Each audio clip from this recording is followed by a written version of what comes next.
Welcome back to the channel. Today we will travel through the pages of What If Deku Trained Under Hawkeye Part 1. The link to the story will be in the description below. Now let's start. No one's POV. Not all men are born equal. Since the dawn of time, the strong have preyed on the weak to empower themselves, be it dinosaurs, animals, or people. But over time humans have found dozens of ways to make themselves strong, from martial arts, to weapons, to training their own bodies. But one day in King a newborn baby was born with the ability to emanate light. And thus started the age of quirks. All over the world people were gaining abilities that only seemed real in stories and fairy tales. There were struggles, but like always humans adapted to their new powers that were given and built their society around quirks.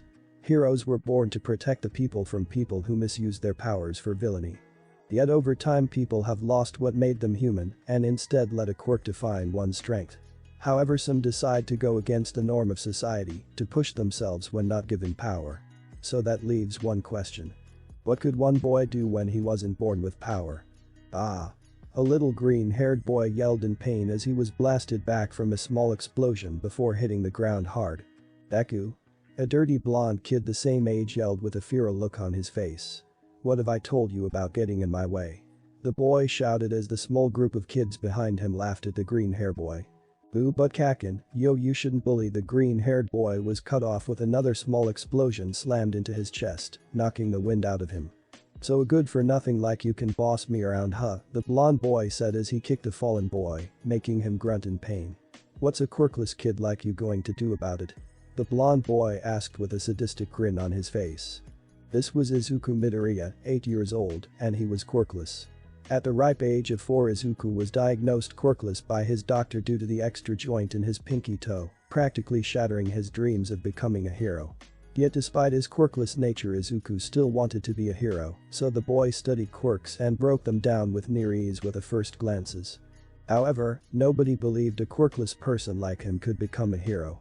Not his doctor, not his teacher, not his mom, not even his former friend, Kitsuki Bakugo, or Kakin as he called him. Ever since Bakugo discovered his quirk and learned Izuku was quirkless, Kitsuki has been bullying him.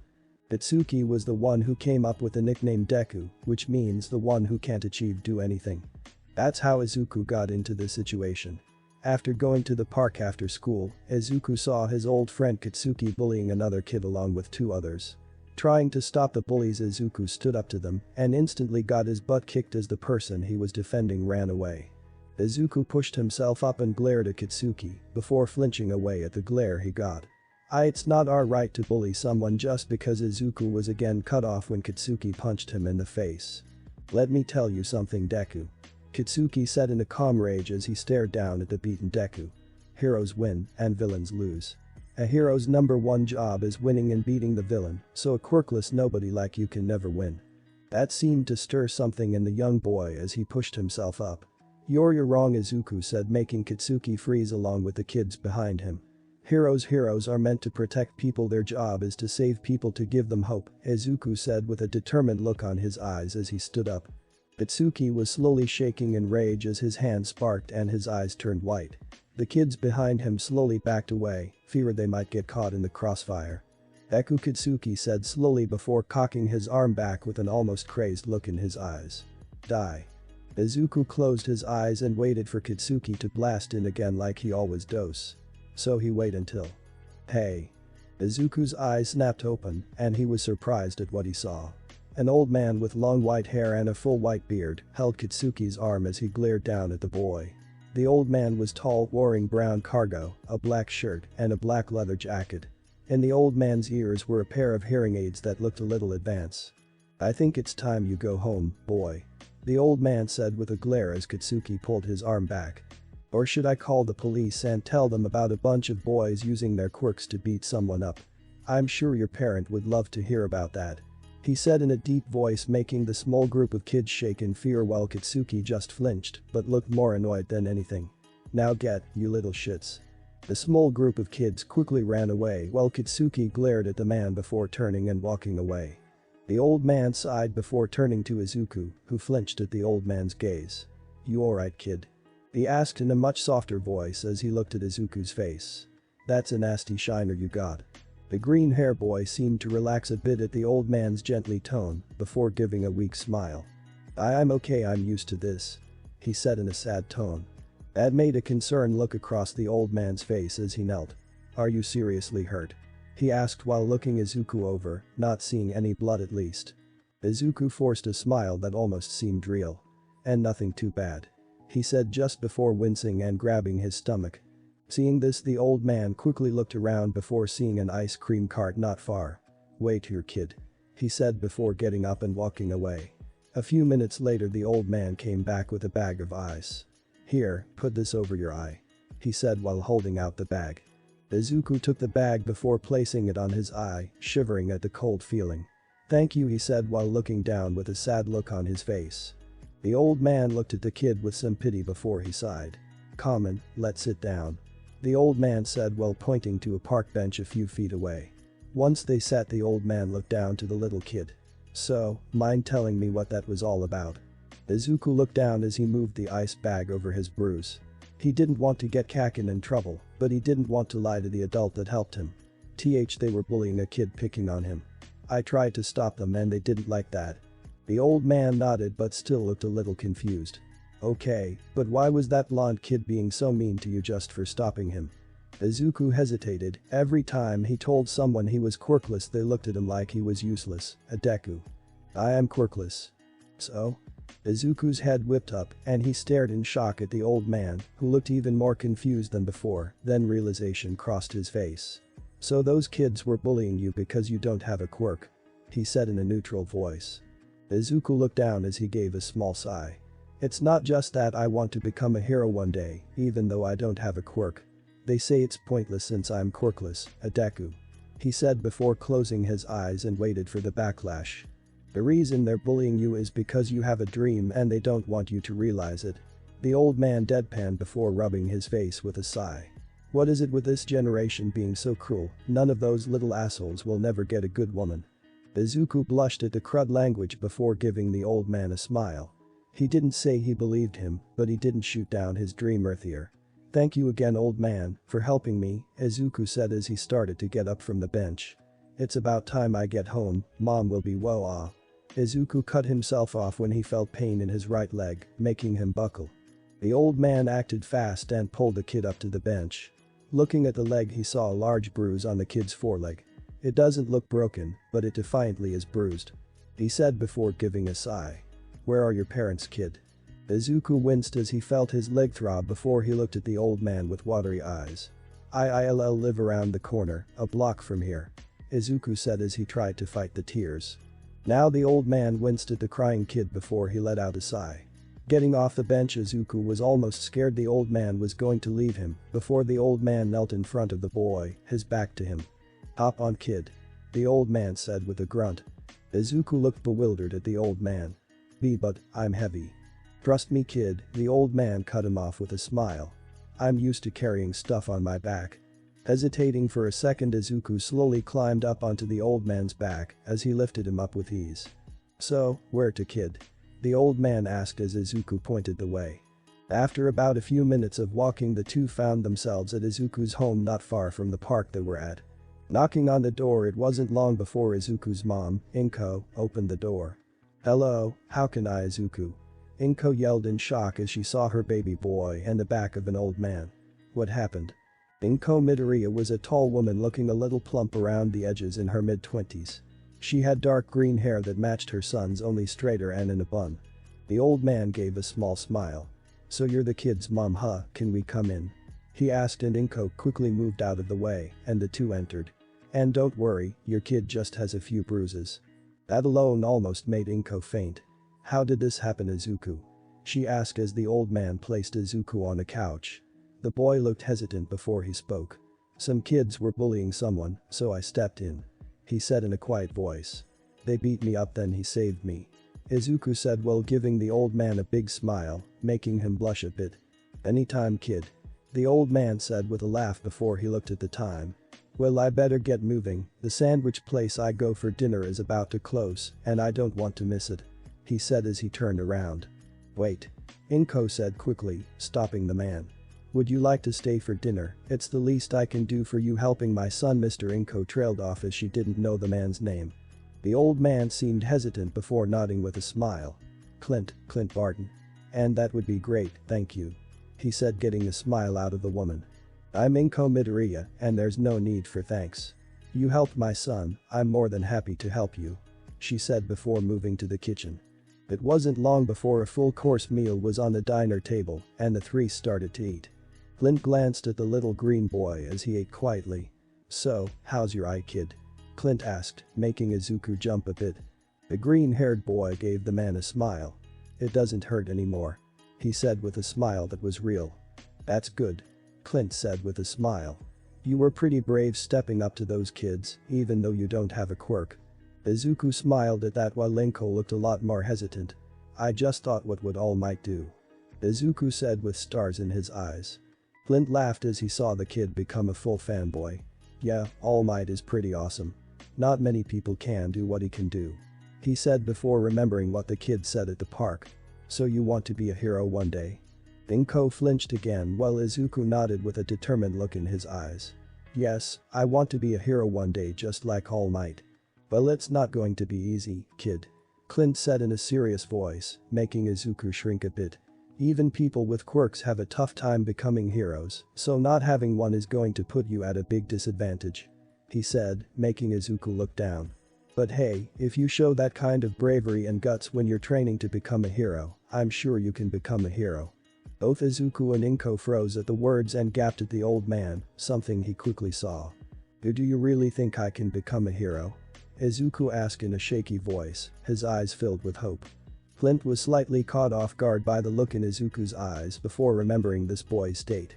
Honestly, Izuku held his breath along with Inko, waiting for the man's answer. That's all up to you. He said, getting a confused look from the two. What do you mean? Izuku asked in a confused and innocent voice. Clint pointed to himself with a grin. Personally, I think people have no right to decide someone's dream. If you want something bad enough, then do everything you can in order to get it. He said before a thoughtful look crossed his face. Are you preparing to become a hero? That question seemed to snap Izuku out of his shock, and he quickly nodded.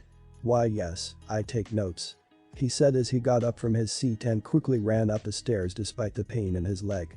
It took a full minute before he found what he was looking for and ran back to the table with a notebook in hand. H here. Clint raised an eyebrow at the notebook before taking it. His eyebrows raised even farther when he read the title. Quirk Analysis Volume 6. Opening the book, Clint's jaw dropped when he opened the book and started to read. It was filled to the brim with detailed analysis on quirks, what they are, how they work, what they can be used for to gain an advantage, and the best way to counter the quirk. Hell, the book told how to counter most quirk without the need of one. Damn kid, this is scary good. Clint said in shock, and that seemed to make Izuku beam with pride. With a mind like that you can become a scary tactician. Tactician? Inko asked in a confused voice. It's basically someone who comes up with a plan. Clint said as he turned a page in the book. Most heroes are trained in tactics, but some heroes specialize in it. Not a lot, mind you, since most heroes love being super flashy instead of actually doing their job officially. Clint said with an annoyed look on his face, surprising the mother and son a bit. So what about fighting styles? He asked, catching Izuku off guard. Fighting styles? He said with some hesitation. Clint saw this and folded his arms. Yes, fighting styles, everyone needs to know some way to fight. Even with your head you'll need some way to fight if you want to be a hero. You could be a martial artist, using techniques in your fists to fight others, or you can use weapons such as swords or guns in order to fight. Gee guns, Inko muttered in a scared voice, looking a little faint. Clint didn't hear this and continued. Personally, I think both would help you get farther. Weapons can give a person an advantage like a quirk, but if you lose your weapon then you got to learn how to fight with your hands. Izuku put a hand on his chin and started to think rapidly. He's right, all the great heroes use weapons and martial arts to fight, not just quirks. Eraserhead uses scarves and sneak attacks as his main combat attacks, Midnight uses a whip, the Wild Pussycats use a cat-like martial art to be both flexible and agile. What martial art and weapon would be good for me? Boxing is too straightforward and is only good for one-on-one opponents, yet it's easy to learn, plus the training would help me build up stamina. Judo would be great against larger opponents who have resistant durability, and putting them in a hold would allow me to capture them. But what weapon would go good? Swords would be good against some with high durability, a staff could provide mid-range attacks. A bow and arrow would be perfect for long-range attacks. Mumble, mumble, mumble. Clint's eyes nearly popped out of his head as he saw the green-haired kid mumbling at such a fast pace, it almost looked like he was doing all in one breath. Kid. Clint shouted, making Izuku jump in shock. Jesus, it looked like you were having a seizure. Clint said with a sigh before turning to Inko. Does this happen often? Inko sighed but smiled at Izuku, who blushed in embarrassment. It's a habit he's had since he was little, it happens every time he focuses on something. She said, making Clint laugh softly. Well, some kids have been known to be quirky. Clint said with a heart-filled laugh. Do you have children, Mr. Barton? Inko couldn't help but ask, seeing how he seemed to have experience. A smile grew on Clint's face. I have a daughter, her name is Lila. She's about 21 right now. Izuku's face crunched up as he heard the name Lila. Since her dad's last name is Barton, that would mean her name is Lila Barton. Wait. Izuku suddenly shouted in shock, making the two adults jump. Is your daughter Lila Barton, otherwise known as the Master Marksman Hawkeye with a quirk plastique, which allows her to turn anything plastic into an explosive, is the 20th most popular pro hero in America, and is climbing the ranks super fast. Clint looked surprised before he chuckled. I'm surprised you know about her, she is an American hero after all. However, Izuku wasn't done talking. But if she's your daughter, who said in an interview that she took up the mantle of Hawkeye for her father, that would make you the original Hawkeye. Izuku shouted in an excited voice. Now Clint looked really surprised, along with Inko. Damn kid, you really are a hero fan. That interview was a few years ago. Izuku started jumping in his seat as he stared at Clint with stars in his eyes. You were the 5th most popular hero in America for years before you retired. Your main weapon was a bow and trick arrows you used to catch and take down tons of villains. Your quirk is sonar, which gives you bat-like hearing, no villain could ever sneak up on you. Now Clint was blushing a bit as Izuku went on about his glory days. Damn, you're actually making me blush, kid.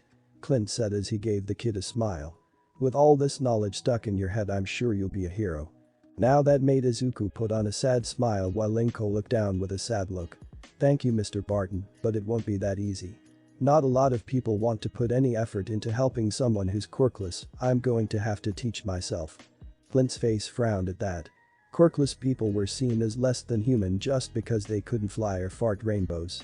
Hell, even if a quirkless person did something really good 9 times out of 10, everyone will choose the person with a quirk instead of someone quirkless, like it was principle. Izuku was having similar thoughts. Every time he asked someone how he could be a hero, as soon as he said he was quirkless, they told him to give up, that it was pointless.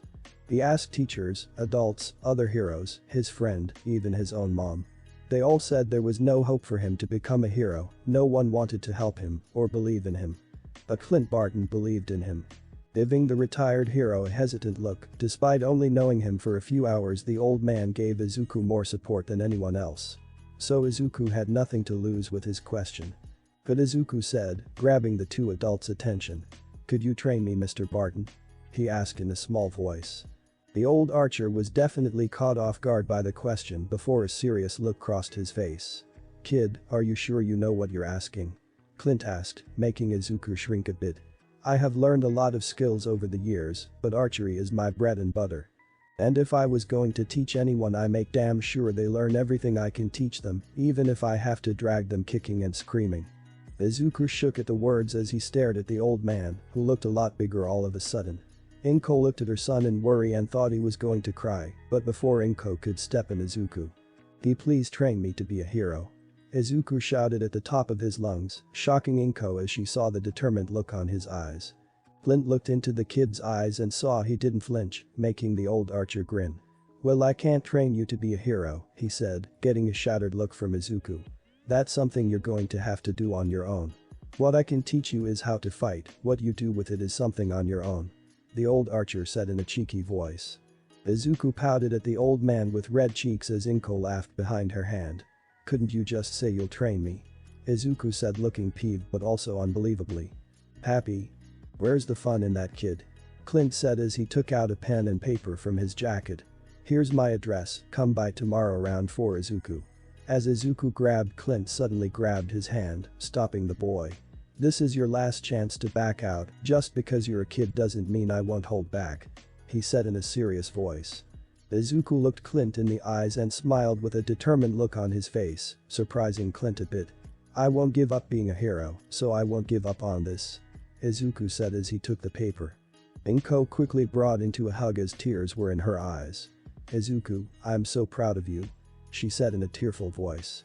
Clint smiled at the mother and child before looking at the time. Well, it's about time I go. Clint said as he got up from his chair. I'll see you tomorrow, Izuku. Izuku saluted with stars in his eyes. Yes, sensei. Clint shook his head as he started to walk out with Inko. Let's hope that kid keeps his enthusiasm for training. He will, Inko said with a small smile. Izuku has always been optimistic with things. She said as they reached the door. I need to thank you. Inko said in a soft voice. Clint waved her off. Don't worry about it, retired heroes have a lot of free time on their hand. Please. Inko cut off while looking in the old man's eyes. Let me speak. Clint was silent before he nodded. For as long as I can remember, Izuku has always wanted to be a hero, just like All Might. Inko said with a smile as she remembered seeing her little boy run around in an All Might Odyssey. But ever since he was diagnosed as quirkless, that seemed impossible. No one wanted to help a quirkless boy achieve his dream of being a hero, no one supported him, not even me. She said in shame. Clint gave the mother a sad look as she placed a hand on her shoulder. Your mother worries about your child's safety and future. Trust me, I know. My wife was worried sick when Lila decided to become a hero herself. Clint said with a smile as he remembered his wife. Still, I never did anything. Inko said, looking ashamed. I never supported him, persuaded him to change careers, nothing. All I ever did was just say I was sorry I could never give him a quirk. She then gave Clint a teary smile. But you gave my boy something I could never give him, hope he could be a hero despite everyone saying otherwise. The mother then bowed to the retired hero, surprising him a bit. Thank you. Clint gave a small smile to the woman. The kid had a lot of talent with his head from the notes he read, and the kids were brave enough to stand up to others despite not having a quirk. Izuku just needed some guidance in the end, being a great hero was all him. I'll take care of him, Ms. Midoriya. Clint said with a smile. Inko rose up and gave the old man a smile. Thank you, and please, call me Inko. She said before the old archer walked out. Clint Barton walked into his home about a half an hour after leaving the Midoriya residence. The house was somewhat big with an American style to it with a large backyard, perfect for training. As Clint walked in he saw pictures on the wall showing images of his life. His wedding with his wife, his daughter as a baby, himself along with old friends in their hero costumes, and even a picture of his daughter taking the mantle of Hawkeye. As the old archer walked into his house he saw his phone had some messages on it, meaning they could only be from his daughter. Picking up the phone the retired hero quickly called up his daughter. Hello? Hey sweetie, it's your old man. Clint said with a smile as he held the phone to his ear. Oh hey dad, I was calling to check in, see how you were adjusting to your new home. It's okay, Clint said with a shrug, even though no one could see him. The heroes here are a little too flashy for my taste, but they get the job done at least. Tell me about it, I've seen a few heroes there look like they came straight out of a Power Ranger movie. She said, getting a laugh out of her father. So what's with you, you seem chipper. Clint thought about the boy he had been roped into teaching with a small smile. I met this kid at the park today, about 8 I think. The boy was standing up to 3 kids while protecting some other kid. Got his ass kicked pretty easily. I'm going to assume there's more to this other than you sounding like you got your jollies from seeing kids beat each other up. Lila deadpanned on the phone. Clint laughed at his daughter's sarcasm, knowing she got it from him. Yes, I stepped in and talked to the boy, turns out the kid is quirkless. The quirkless kid stepping up to bullies using their quirks. That is ballsy for a kid his age. I know. Clint said with a snort. So I took the kid home and his mom invited me to dinner. And after some talking the kid recognized me after I dropped your name. Wow, I knew you were popular over here and I'm slowly rising up, but I didn't think someone in Japan would recognize our names. Yeah, well this kid is a big fanboy when it comes to heroes. In fact he said he wanted to become a hero himself one day. Seriously, wow. Lila said in a surprised tone. I mean, I have seen people with almost useless quirks become heroes, so I guess a quirkless person becoming one isn't too far off. Clint gave a small laugh. Trust me when I say this kid has some talent. He showed me this notebook he had on quirks, and let me tell you, it was scary. Like scary good or scary obsessive. A little of both honestly, but mostly scary good. It went into detail on how a quirk works to how it can have an advantage to counter it. He said with a small laugh as he remembered the boy being embarrassed for it. Dad, I feel like you're going somewhere with this kid and him wanting to be a hero. He asked me to train him. I thought you said you like this kid, why do you want to torture him? Clint snorted at that. Yup, she was his daughter alright. He asked me, and I said yes. You should have seen the look in this kid's eyes when I asked him if he wanted to become a hero, pure determination. Reminds me a lot of your mom, that's how she always got her way. He said, getting a laugh out of Lila. So you decided to torture. Teach. Dad, I love you and all, but your teaching is torture. Trust me, I remember. Love you too. But Dad, are you serious about taking this kid in and teaching him? Clint's face turned serious. I am serious, because if I don't step up and help him, no one will. It's that bad, huh? That's bad. He said with a sigh. You know how people get with quirks, how they want them to be big and flashy to make them a better hero. Having a useless quirk is hard enough, but some people still become heroes. Yet a quirkless person has never tried to become a hero because the world says it's impossible.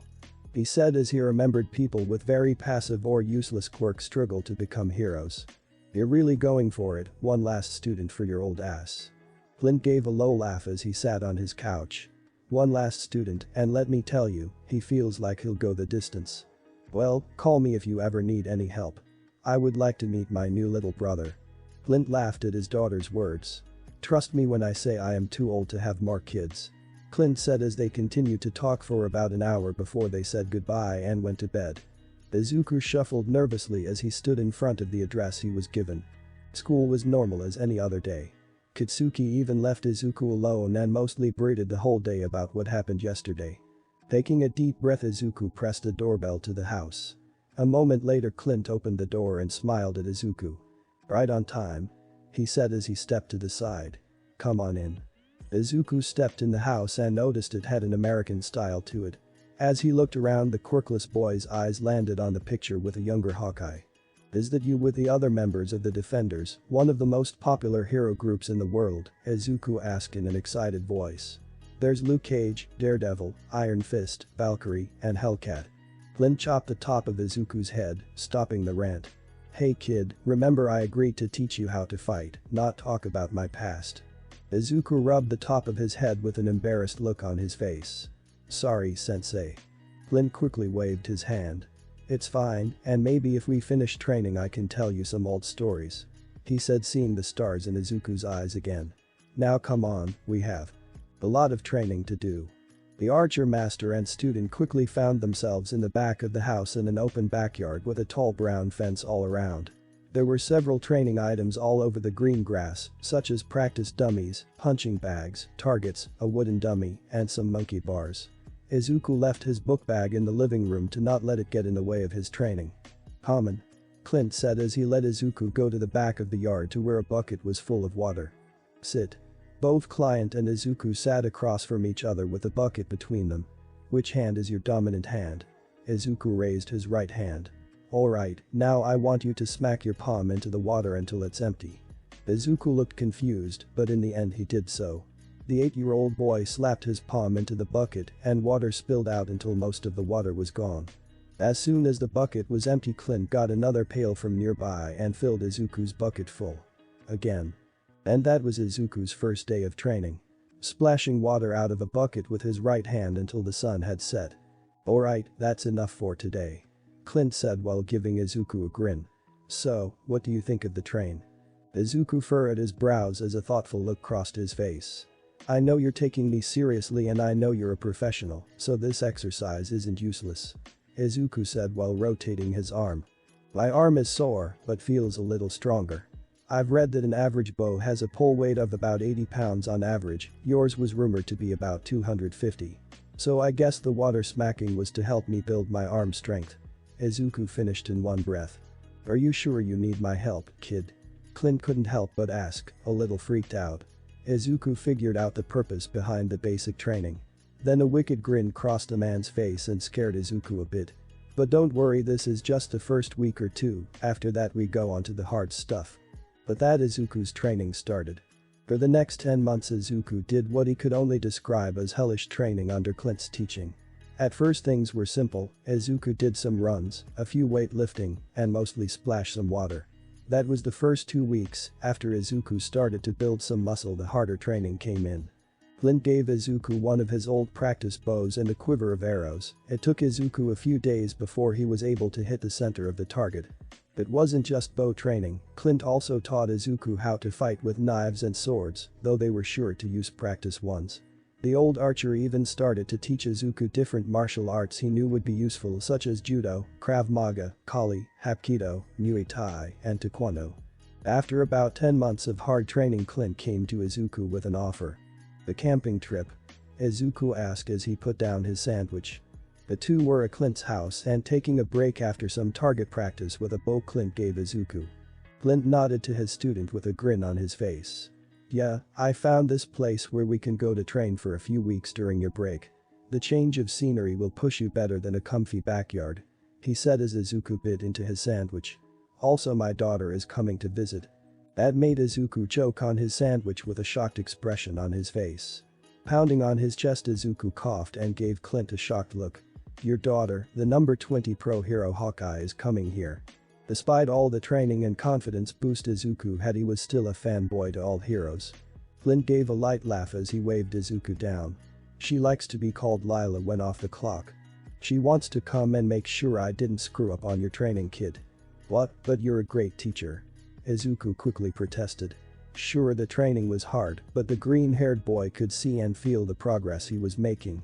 Clint smirked and waved Izuku off. I'm old, kid, and my last student is making sure I didn't fuck up with you, he said with a snort. So I need you free for your break so the three of us can train. I have nothing planned, and I'm sure my mom will allow me to go, Izuku said with a confident look. Izuku's words were true. When he told his mom about the training camp, she was hesitant at first before she remembered her son's progress. Ever since Izuku started training, he's been happier, smiling more often, and coming home with less bruises, at least from school. So after helping him pack his bag, Izuku went on his training trip with Clint into the forest with the current Hawkeye Lila Barton. The young woman was tall with long black hair, light skin, and a pair of purple sunglasses that matched her father's when he was a hero. As soon as Izuku met the young woman, he couldn't help but go all fanboy, much to Barton's amusement. In the forest, the two Bartons trained the young hero in training to the best of their abilities, though it was mostly bow and technique training. They also trained in stealth and surprise attacks, though Izuku was never able to catch any of them off guard.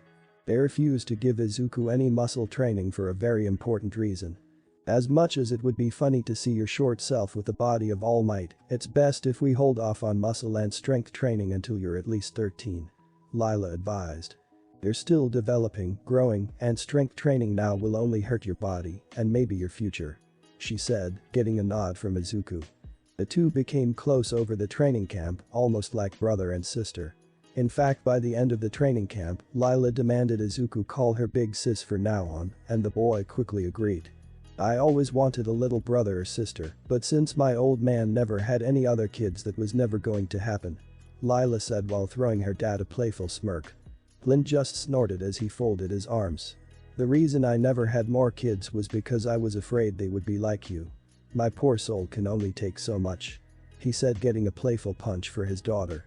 This went on for years, and over time Izuku was slowly getting stronger and stronger. His marksmanship with a bow practically reached their level, if just a little under their skills. Izuku also showed great skills with a sword, able to hold his own with Clint for long periods of time. Stealth became like a second nature to Izuku. The green boy was able to hide his presence like a ninja, and even caught Clint off guard a few times. The old archer also taught Izuku parkour and acrobatics for mobility and dodging purposes. Clint was also right when assuming Izuku would be a great tactician. The boy was able to come up with game-winning plans against nearly any quirk in just a few seconds, scaring the two Bartons a bit. Not only that, but Izuku became close to the two Bartons, seeing them as family. This went both ways as Clint saw Izuku as a son-grandson, while Lila saw Izuku as a little brother. Though not everything was sunshine and rainbows with the training. There was one event that struck Izuku to his core. The death of Clint Barton.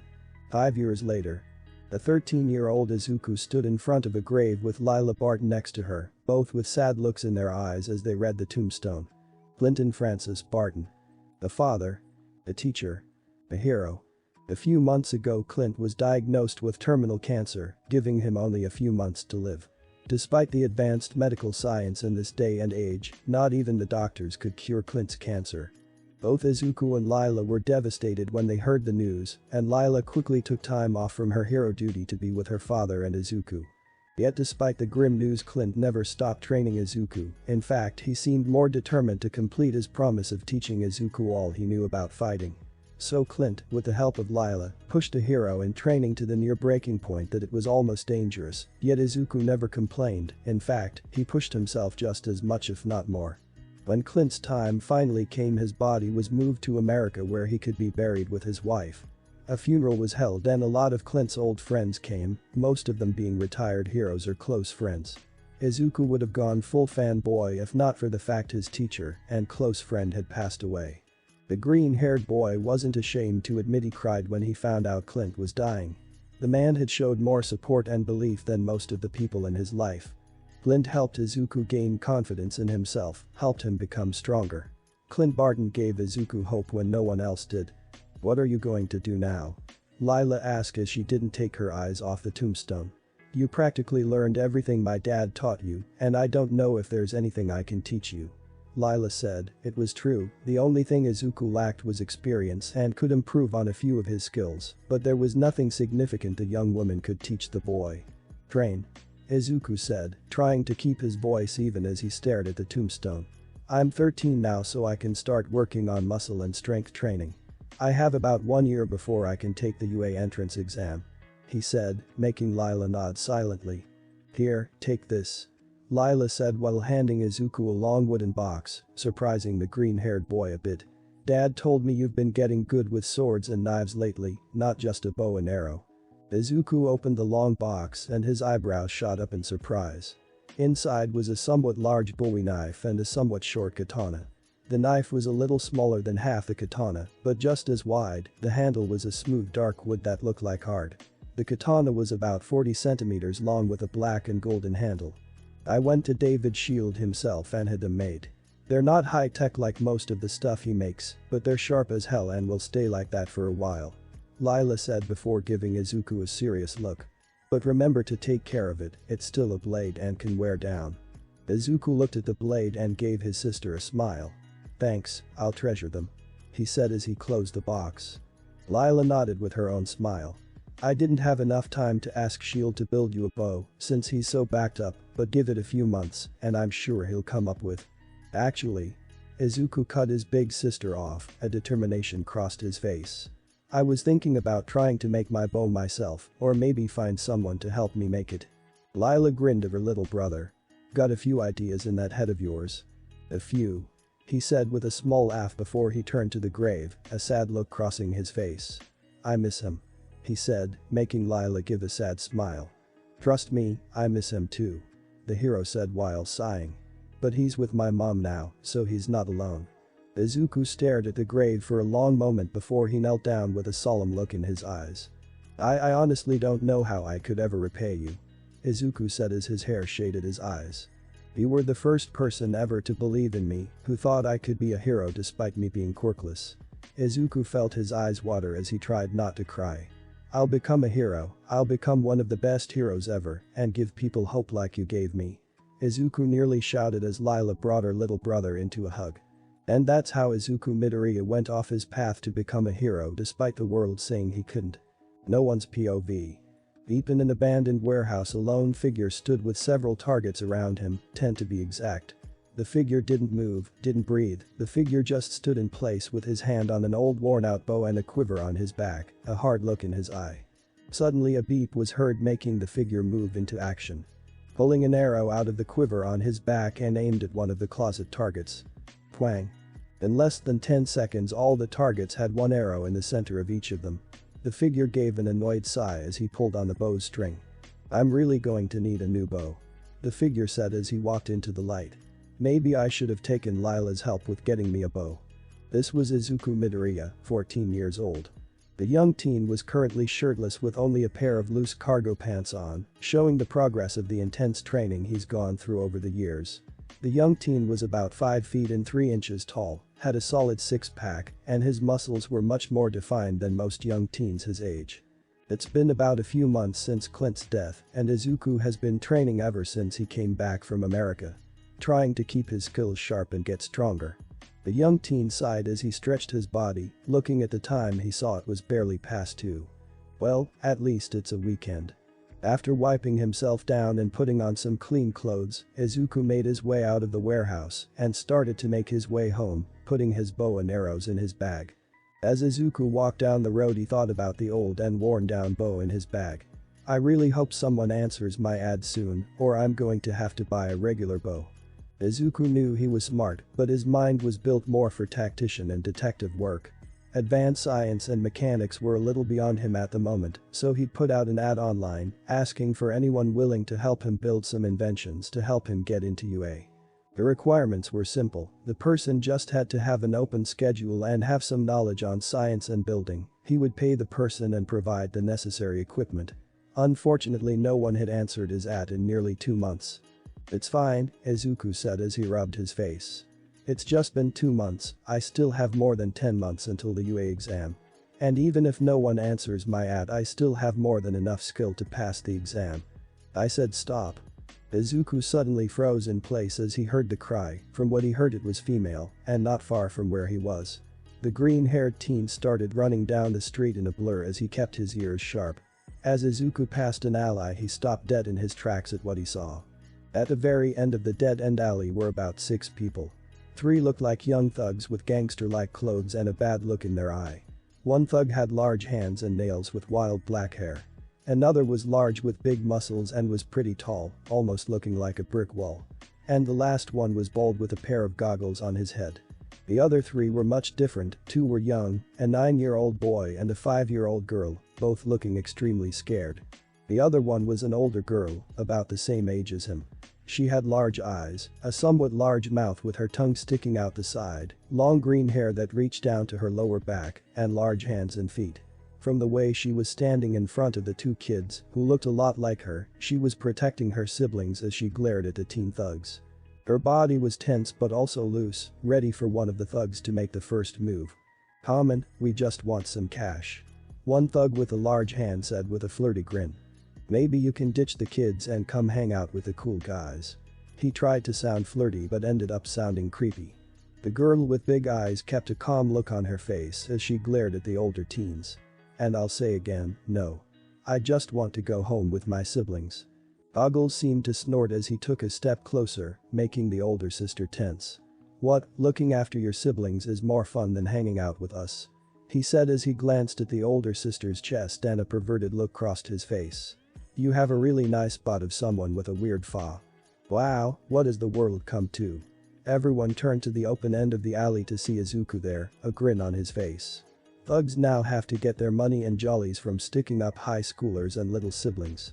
Whatever happened to the cool, smart villains, the one that came up with brilliant plans to rob a bank or take down heroes? Instead we got you clowns. The 3 siblings looked at the green-haired boy with surprised looks on their faces. The thugs on the other hand looked pissed.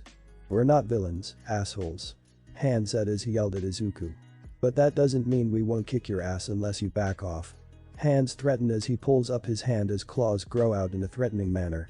Nail claw transformation quirk. Make his nails sharp and extend a few inches. Possibly sharp enough to cut through flesh, unknown if sharp enough to cut through metal, sole purpose is for cutting in combat. Large hands could provide above average grip strength. Fighting style most likely consists of swiping and stabbing motions with the hands. Best counter would be lock wrists in place. Izuku thought for a second as Goggles stepped forward towards Izuku. "Yeah, you messed with the wrong guys," Goggles said with a snobby voice as he held his hands down before yellow fluid started to fall from his hands. "My super glue quirk will shut you up," he said in a cocky voice. "An idiot." Izuku rolled his eyes mentally before focusing. super glue emission quirk. Mostly likely produces a finite amount of yellow glue from his hands, great for taping opponents or slowing them down. Izuku then noticed the glue was not touching the floor, but was still attached to Goggles' hands, hanging like a loogie. Most likely the user is unaffected by his own glue until it leaves his hands. Glue also appears to be stuck together and attached to the user's hand, most likely can throw it a certain distance and still hang onto it like a whip. Muscles grunted as he brought up his bare arm as red rock covered his arms up to the shoulder. Rock Fist Transformation Quirk. Able to cover the user's arms in a rock-like substance up to the shoulders, possibly more.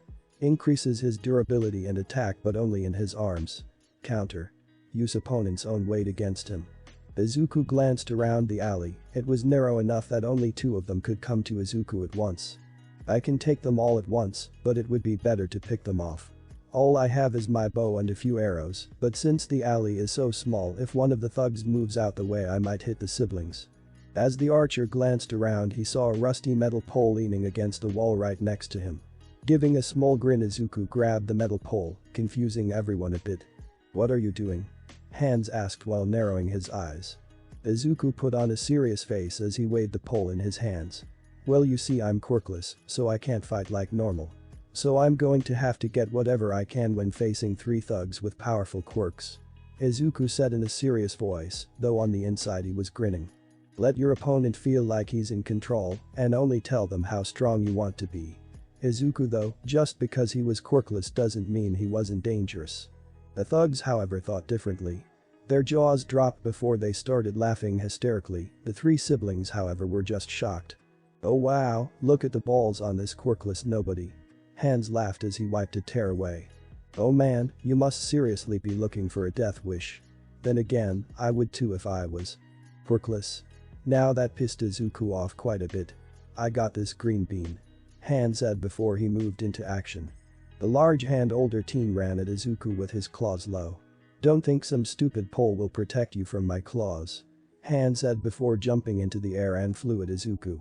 "I'll cut you so bad nobody will recognize your green ass." Hands were cut off when Izuku jabbed the pole into the thug's face as he flew to him. A satisfying crunch heard from the combination of Izuku's strength and Han's own momentum. The teen thug crashed to the ground, bleeding from the nose and knocked out. There was a silence in the alley as they stared at the fallen thug with a shocked expression. "Yo, you liar." Goggles shouted in an accusing voice as he pointed his finger at him. "You said you were quirkless, you just used your quirk." Izuku just raised an eyebrow. "Really, what did I do?" Everyone was silent as nobody could come up with an answer. Goggles suddenly growled before throwing his right arm back. "Even if you have a quirk, I'll still kick your ass. And there's no way I'm losing to some quirkless nobody." Goggles yelled before throwing his hand forward. Just like Izuku thought, the glue from Goggles' hand came at the teen like a whip, and Izuku would admit it was a little fast. But the hero in training was faster. Turning the rusty pole, the glue whip caught it at the end, making Goggles grin in victory. "Ha, my glue is practically unbreakable, there's no way you can get it off." Goggles was caught off guard when Izuku pulled the rusty pole back, making the goggle go flying forward. Izuku ran up to the thug as he fell forward and punched him in the face, twice. The thug's head whipped back as he lost control of his quirk, resulting in the glue falling from his hand. Izuku wasn't done yet and swept the thug's feet, making him fall and smacking his head on the floor, knocking him out cold.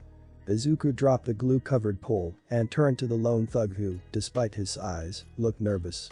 "You can either pick up your friend and go, or stay and end up like that," Izuku said as he gave the muscle thug a scary glare. The thug hesitated for a moment before roaring and charging at the teen. Izuku didn't move as Muscle cocked his arm back before throwing an overhand punch. Izuku saw this coming a mile away. The thug might be tough and strong, but he was slow. The teen just moved his head to the side and allowed the punch to swing past him. Then, faster than the muscle thug could even see, Izuku shot his hand forward and punched the rock user right in the throat. The muscle thug made a choking sound as he stumbled back while holding his throat, and again Izuku didn't let up. Rushing forward, Izuku grabbed the thug's shoulder before hooking his leg behind his. In one fluid motion, Izuku pulled the thug to the ground and slammed his head into the floor, knocking him out. Izuku let out a small sigh before he turned to the group of siblings, who were staring at him in amazement and shock. "I think we should get out of here," Izuku suddenly said, snapping the sibling out of their shock. I know I didn't do anything wrong, but I don't want to explain to the police how a quirkless teen took down 3 thugs using their quirks. The oldest sibling looked hesitant before nodding and picked up her little sister and grabbed her brother's hand. The 4 quickly made their way out of the alley until they stopped about 5 blocks away. Izuku turned to the siblings and gave them all a concerned look. Is anyone hurt? The oldest sibling shook her head. They just cornered us, they didn't do anything, Kiro. She said while putting her little sister down and gave Izuku a grateful smile. Thank you for stepping in. Izuku just gave her a smirk. I don't think I had to, he said, getting a confused look from the girl. You looked ready to fight as soon as they used their quirks. And judging from your looks and posture, I'm guessing you have a mutation quirk, Frog most likely. Since your quirk is already active you couldn't fight unless it was self-defense, which only happened if they used their quirks first. The girl's eyes widened ever so slightly. It's a little scary that you know all that. She said though she didn't sound scared. Izuku blushed a bit as he rubbed the back of his head. I get that a lot, but when you're quirkless you have to have a few tricks up your sleeve. Suddenly Izuku felt a little tug on his sleeve making him look down. There he saw the little girl he helped save look up at him. Are you really quirkless? She asked in a cute voice. Izuku gave the little girl a smile as he knelt down. Yup, ever since I was 4 the doctor told me I was quirkless, I even have the extra toe joint in my feet. He said before a big smile crossed his face. But that's not going to stop me from becoming a hero. Wait, you're going to become a hero even though you're quirkless? The little brother said with some shock. That's cool. Izuku blinked in surprise a bit. Really? He asked while rubbing the back of his head. Well thanks. Big sis is going to be a hero too. The little girl said as she pointed to her big sister, who blushed a bit. Really, what hero school are you aiming for? Izuku asked. UA. Me too. Izuku said with a grin on his face as he stuck his hand out. I'm Izuku Midoriya, and I hope to see you there. The oldest of the siblings smiled as she shook his hand. I'm Tsuyu Asui, call me Tsuyu Tsu. Tsuyu then put a hand on her siblings' shoulders. And these are my siblings, Samador and Satsuki. Sup? Hello. Izuku gave them a smile as he looked at his watch. So where are you heading now? We just came from the park and are heading back home, Kiro. Tsuyu said. Do you want me to walk you home? Izuku asked with a small smile. I know it would make me feel better if I knew you all got home safe. Tsuyu smiled at that. Sure. They said before walking. The walk to the sibling home was mostly uneventful. Samador and Satsuki mostly asked questions about Izuku and what he can do. Can you really fight with a sword? Samador asked, sounding excited. Yup, I started training when I was 8. Izuku said as he remembered the memories training with Clint. Really, you started training at around my age? Samador asked before turning to his big sister. Do you think mom will let me train with a sword? No. Tsuyu deadpanned before turning to Izuku. Please don't give my brother any ideas. Izuku rubbed the back of his head in embarrassment. Sorry. The 4 soon stopped in front of a home not that different from Izuku's home, if only a little different. Tsuyu turned to Izuku and gave him a smile.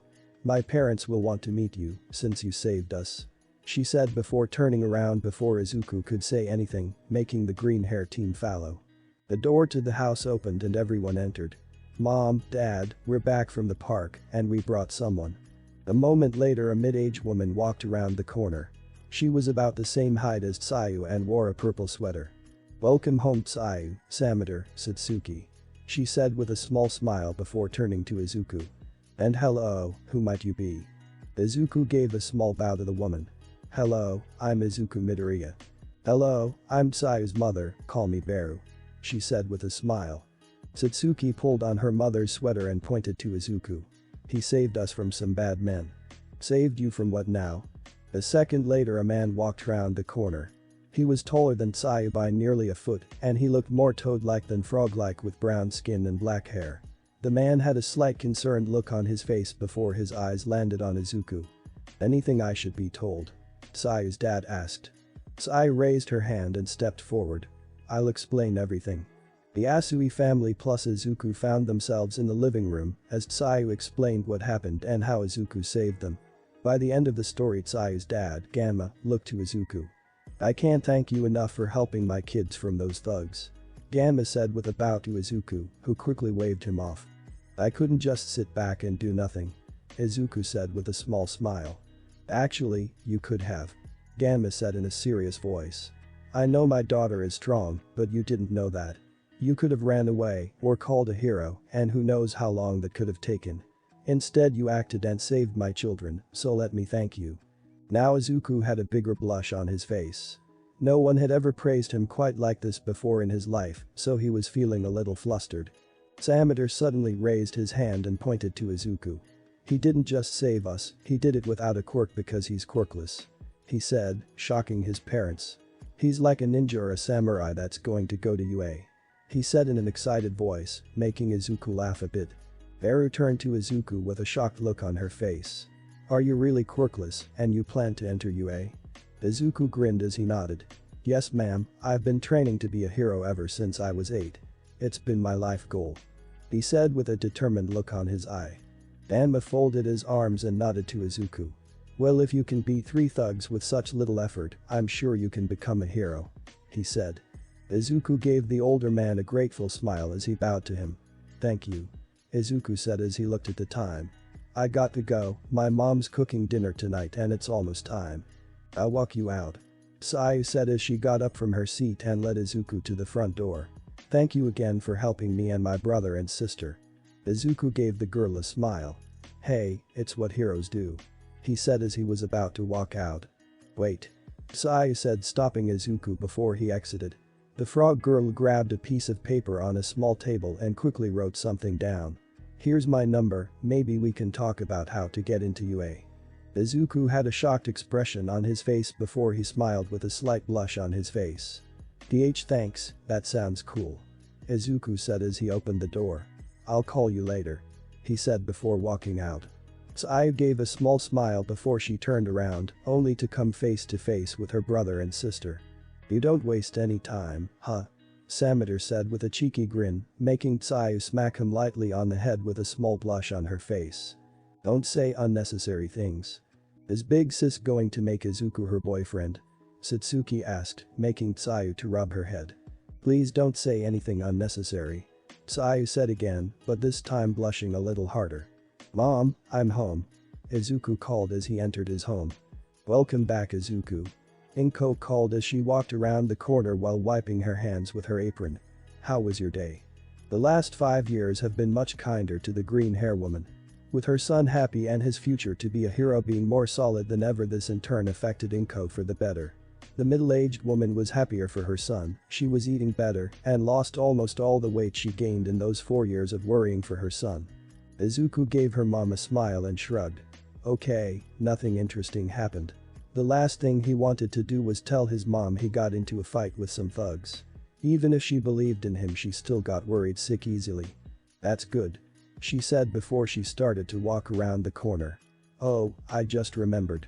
Inko suddenly stopped and looked at her son. Someone called about your ad while you were gone, so I wrote down their number on the phone. She said before she started to walk around the corner. Dinner will be ready in a few minutes.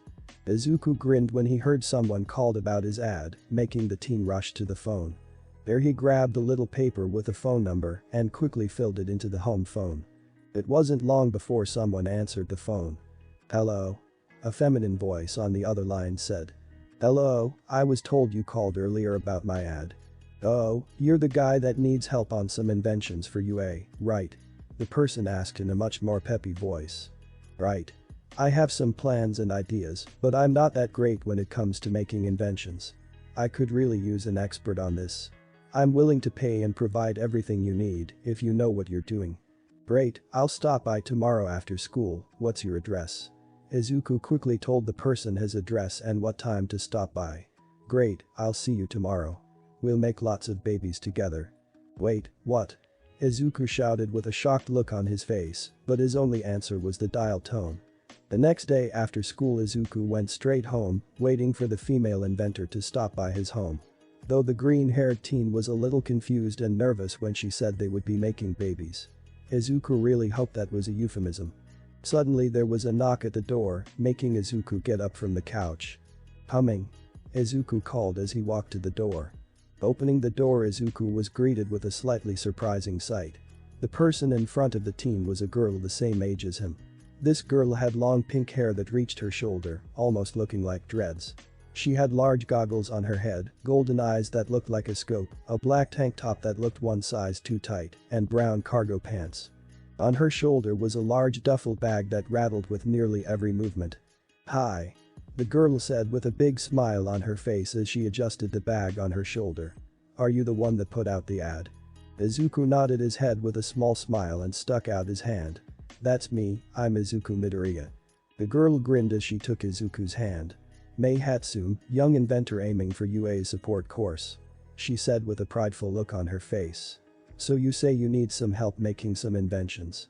Izuku nodded and stepped to the side, allowing Mei to enter his house. "Yeah, I have a couple ideas in mind, but I can't make them. Do you have any experience making inventions?" A prideful look crossed Mei's face as Izuku closed the door. "I've been making my babies since I was little, I can make nearly anything," Mei said as she looked around, not noticing Izuku's sigh as he realized babies meant inventions. "So, do you have anywhere to work?" "I got a workbench in my room, I also got a few boxes of tech and tools you can use," Izuku said as he led Mei to his room. "No thanks, I brought my own tools," Mei said as she took a wrench out of her bag, making Izuku shrug. Once the two reached Izuku's room they quickly entered together.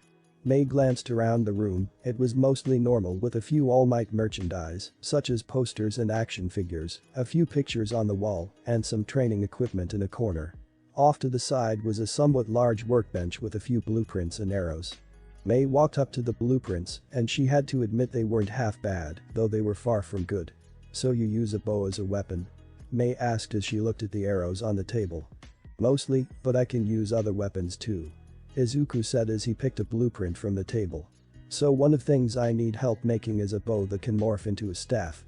That way I can easily switch to close range combat," Izuku said as he showed her the blueprint. "I have the ideas and I know what is needed, but I just can't figure out how exactly I can make this." Mei took the blueprint from the teen's hands and looked it over. "Well, you're not bad, but you're far from an inventor," Mei said as she gave him a smile. "But I can easily make something like this," she said as an excited look crossed her face. "Maybe we can add some other thing, like a missile launcher, or a magnetic attachment to your hand," or before Mei could continue her rant Izuku raised his hand, stopping her. "As much as that sounds cool, I want the bow to be as light as you can make it." "Oh, and can you have the bow's pull weight be around 250? Mei was caught off guard a bit by the pull weight. "Why do you want it to be so hard to pull?" she asked before something clicked in her head. "Oh, you have a strength enhancement quirk, that's why you have the bow, for long-range combat, smart." Izuku grinned at her as he leaned against the wall. "Actually, I'm quirkless," he said, getting a shocked look from Mei. "You're quirkless, but you said you were going to UA?" Mei said with a confused look on her face.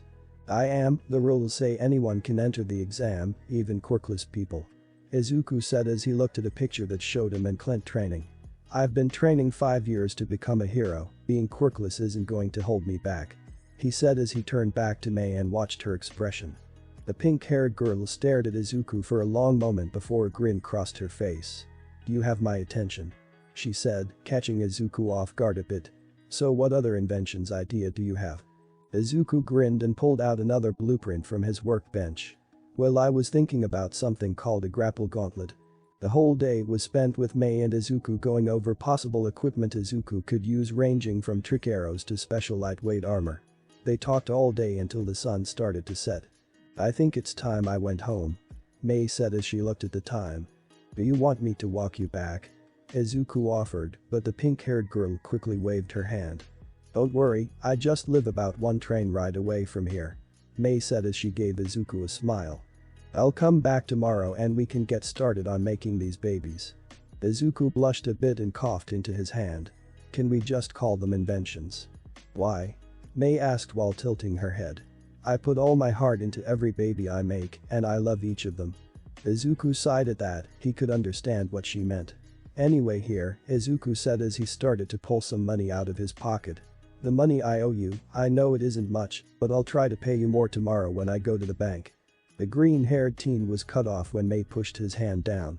"Keep the money," she said, surprising him a bit. "Like I said, you have my attention, so I won't charge you. Plus, if you do become a hero you can say it was thanks to my babies." Mei said with a confident grin. Izuku looked at the girl in shock before he laughed. You're really cool, you know that, Mei. He said as he put the money away. I think I'm going to have fun working with you. Likewise, Izuku. Over the next 2 weeks, Mei continued to come over to Izuku's house, helping him build equipment, and over time the two became friends. They built a few inventions that Izuku found perfect for him. Such as the grapple gauntlet, a gauntlet that fires a retractable cable that can attach to any hard surface and reach around 75 feet, allowing Izuku easy mobility to high places. They also made a bow that can fold in on itself and turn into a staff whenever Izuku wanted. They also came up with some blueprints for some lightweight armor that would go well with Izuku's fighting style. Along with it, they came up with a bunch of different trick arrows that would be very useful in nearly any situation, along with a bunch of smoke bombs for stealth. Izuku also got in contact with Sayu a few times and even had dinner with her family. Her little brother and sister were very interested in hearing about all of Izuku's skills that weren't quirk related, and Sayu talked about her own skills. Currently, the hero in training was walking to school with a big smile on his face. In his bag was his new bow Mei helped him make, the Crow Claw, or CC for short. Along with a few of his trick arrows, both Barton always told Izuku to be ready for anything. The green-haired teen was suddenly knocked out of his thoughts when he heard a loud crash. Turning the corner, Izuku was surprised to see a giant villain standing on top of a railway, while a bunch of heroes kept the people away. Wow, this villain is huge. Izuku couldn't help but grin as he rushed to the front of the crowd to watch the fight. Size Enhancement Transformation Quirk. Increases the user's size immensely to the point of being nearly 50 feet tall. Best counter. Aim for the knees and legs, toppling the giant over. Izuku thought as he moved through the crowd. As Izuku moved to the front of the crowd, he started to hear the people. Apparently, the so-called villain was nothing more than a handbag thief who was pushed against a wall by the heroes. Once Izuku made it to the front, his eyes widened as he saw who was fighting the villain. Oh, it's Kamui Wood, a young and talented hero. Izuku shouted in excitement. Hey, the old man with a spiked head said next to Izuku. You seem to know a lot about him. You wouldn't happen to be a fan. Izuku, however, quickly waved him off. No, I just keep track of popular heroes. He said before turning back to the fight. The hero in training then noticed Kamui Wood was about to use his quirk, making Izuku take out his notebook. Lumbar emission quirk. Able to produce vast amounts of strong and durable wood from the body, mostly the arms, best used for long-range fighting, but can be used to trap opponents. Counter. Fire acid would be best used against a wood-based quirk. It may also be possible to cut through wood with a sword. Izuku wrote down in his notebook. Unknown to himself, he was muttering out loud before he turned back to the fight. Kamui Wood pulled his arm back as wood started to grow. The hero was preparing for a big move. Lacquered chains prison. The hero yelled as wood started to surround the villain. But just before the wood could trap the villain, a giant woman came flying in and kicked the villain in the face, sending him flying. Canyon. Izuku felt his jaw drop at the scene before he heard a lot of clicking. Looking to his left, he saw over a dozen photographers taking pictures at the sudden hero. Looking back, Izuku could see why. I just started today. The woman said while bending over in a seductive manner and showed off her ass. I am called Mount Lady. Pleasure to meet your ass acquaintance. Izuku quickly brought out his notebook and started to write. Gigantification Transformation Quirk. Able to grow in size to about 70 feet in height in an instance, great for close-range combat, also surprisingly agile given her size. Damage done to giant form may shrink as well when changing back to normal height. Yet this quirk seems to cause a lot of collateral damage, causing more damage than the villain. Also, it can't be used inside buildings or in tight places. Counter. Constrain the legs and aim for the eyes, toppling her over. Can also aim for the back of the neck to knock out. Izuku muttered while writing everything down in his notebook. Hey. The old man said when he noticed Izuku taking notes. You also take notes. You thinking of becoming a hero? No, it's good. Continue and give it everything you got. The old man said in a positive voice. Izuku knew the old man might say something differently if he learned he was quirkless, but the green-haired boy gave the man a smile. I'll do my best. He said before making his way to school. Okay, you are all in 3rd grade now. The homeroom teacher said in a strict voice as he looked at everyone. In other words, it is now or never that you should think of your future. Izuku sat near the middle of the class and barely paid attention to the teacher and instead wrote in his book. He mostly recognized everyone in his classroom from last year, but they always stayed away since he didn't have a quirk. I will now distribute the career aspiration document, the teacher said before he threw the papers on his desk to the side. But hey, you have, for the most part, the ambition to go to the section of heroes, no? He said in a carefree voice, and in an instant everyone started to use their quirks. Izuku glanced around and documented any new quirks he didn't know. Normally it was against the rules for someone to use their quirk off school grounds, as long as it wasn't used to fight. Nearly everyone in the world wanted to be a hero. It allowed everyone to use their abilities and get money fighting villains. Most people just try to be a hero before giving up and going on with their lives, even if they have powerful quirks. To Izuku, being a hero is putting your life on the line to save others and protect people, not just fight bad guys and make money. Well. Does everyone here have a good quirk? The teacher asked while looking the class over. But be aware that the use of it outside the establishment is against the rules. Suddenly a cocky voice was heard throughout the class. Teach, don't put me in the same bag as the extras. Izuku glanced at his once friend Katsuki Bakugo. Over the years Katsuki continued to bully Izuku by trying to ambush him or calling him Deku. But thanks to Izuku's training he easily snuck or ran away from Bakugo, not that he couldn't fight the blonde asshole, it was just better for the both of them. If Izuku got into a fight with Bakugo it would be bloody, and if they were caught only Bakugo would be in trouble, since Izuku doesn't have a quirk. Even after all these years Izuku still believed Katsuki could be a serious hero, but that didn't mean Izuku was going to help him or put off with his shit. All Katsuki needed to do was get rid of that asshole personality that he thinks makes him edgy.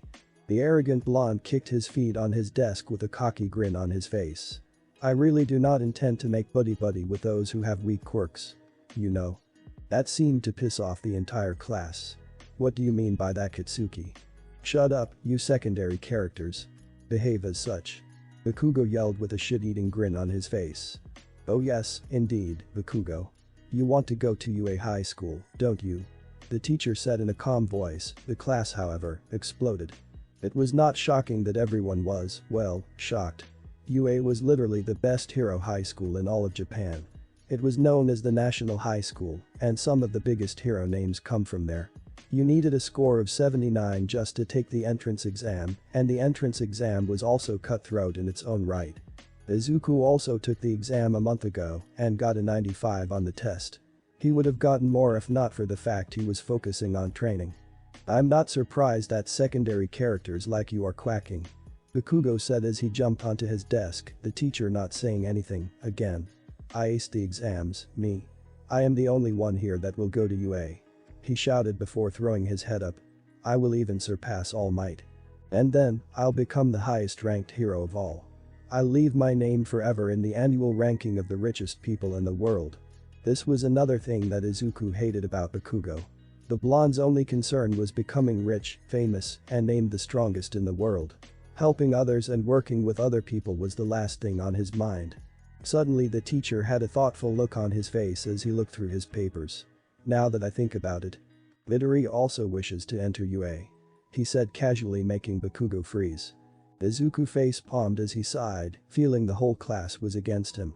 And it felt even more true when the entire class looked at him and laughed. Seriously, Midoriya. It's impossible for someone like you.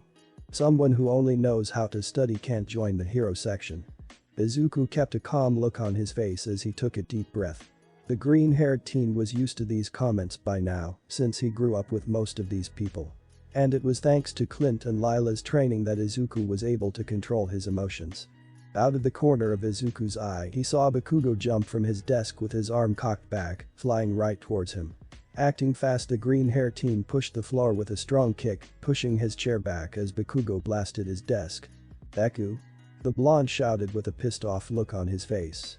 Izuku glared at Bakugo as he stood up from his chair. What? Bakugo had an angry grin on his face as he glared at Izuku. You don't even have a weak quirk. You have nothing. He said as his hand sparked. So why are you trying to enter the same area as me, huh? Izuku's expression didn't change as he grabbed his chair. Because I want to be a hero, I want to help people. He said simply. That still seemed to piss Bakugo off quite a bit. What do you mean by that? A quirkless nobody can't become a hero. Say your prayers. Bakugo said as his right hand made a fist. What are you capable of anyway? The blonde threw his fist aiming for Izuku's head, but just as it was about to connect, Izuku caught Bakugo's wrist, stopping the punch in an instant. There was a stunned silence as Bakugo just gaped at Izuku. The green-haired teen glanced around the blonde and looked to his teacher, who looked just as stunned. Can we start class, or do you want this fight to continue? Izuku said with a sarcastic voice, snapping the teacher out of his stare. Because I want the principal to know why a fight that destroyed a classroom was allowed to happen. The teacher cleared his throat and slammed his hand on his desk. Everyone back to their seats, including you, Bakugo. The blonde growled like a feral dog before snatching his wrist back. Izuku said nothing as he grabbed his chair and moved to his desk, which was still intact. Good thing they're quirk resistant. Izuku muttered as class started, and Bakugo kept glaring at the green-haired teen. The rest of the day was normal, and luckily there was no test. At the end of the day everyone started to gather their things and leave, including Izuku. As the green-haired teen packed his bag, he was about to grab his notebook before it was snatched from his desk. Izuku glared when he saw Bakugo look at his notebook. I still have things to settle with you, Deku. Bakugo said while sticking out his lower lip like a thug. What is that, Kitsuki? One of Bakugo's groupies asked. For the future, quirk analysis vol. 13. Bakugo read with a bored look on his face. Izuku saw the blonde was about to put his book between his hands, and he instantly knew what was going to happen. Faster than Bakugo could react, Izuku snatched the book from his hands as an explosion went off. The blonde growled at Izuku as he put his book into his shirt. Is there a reason you're trying to burn my stuff? Bakugo glared at Izuku as he walked up to the green-haired teen. Some say that it is possible at the start of the year to determine the person who will be the first-ranked hero. Bakugo then stabbed his finger into Izuku's chest, though the teen didn't budge. I'll be the first. But also the only one of this shabby municipal school. And more, since I am a perfectionist, I want those who claim the title of one who seeks to continue his studies at UA have a certain dignity. Close-minded and an egomaniac as always. Izuku thought while rolling his eyes. Also, this feels rehearsed, like he practices in front of the mirror for this. Bakugo slapped his hand on Izuku's shoulder, activating his quirk lightly. For a moment, forget the idea of passing the entering contest of UA, you dirty nerd. Bakugo said with a smile that seemed to fucking genuine. Izuku didn't flinch from the pain and instead just raised an eyebrow at the blonde. You're done with your speech, are you clearly practicing, or do you have something else to say? Izuku asked in a calm voice. The blonde growled before he turned around and started to walk away. You still can't see things in the face. Just as Bakugo was about to walk out of the door with his crew, he stopped as he glanced back. I forgot, there is a method that can be really effective if you want to be a hero so much. He said with a small smile. Make the leap of faith from the roof. Believing with all your might that you will have a quirk in the other world.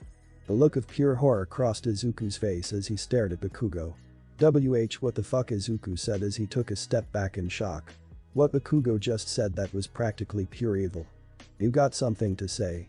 Bakugo asked with a dark look on his face as his quirk flared.